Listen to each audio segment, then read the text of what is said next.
Albany's Sergeant Henry Johnson, a World War I hero, may have his name removed from a military base. President Trump wants to return Fort Johnson in Louisiana to the installation's original name, Fort Polk, after a Confederate general. News 10's Anthony Krolikowski has reaction from Albany.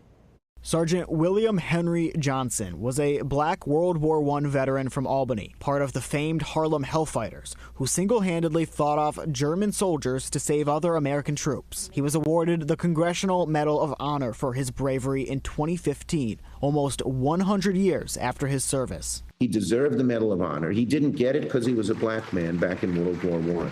But we finally got him the Medal of Honor that he earned on the battlefield. So now, to turn back the clock and reverse all of this is just despicable. Louisiana's Fort Polk, named after Leonidas Polk, was renamed to Fort Johnson in 2023 as part of a congressional mandate to update military bases that honored Confederate figures. Remember, they lost the war. That this was a reckoning that was hundreds of years in the making.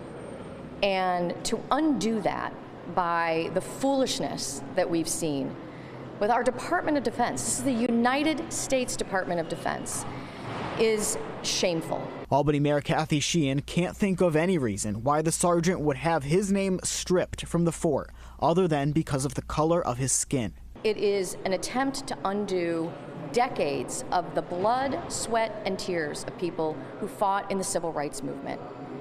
And this is about recognizing those who were not recognized, who were meritorious. Albany celebrates Henry Johnson Day on June 5th and gives the Henry Johnson Award at its jazz festival every year. Other local groups and places are named after the sergeant, including a JROTC battalion and charter school. Mayor Sheehan says it's important for government to remember and honor people like Henry Johnson. We see them.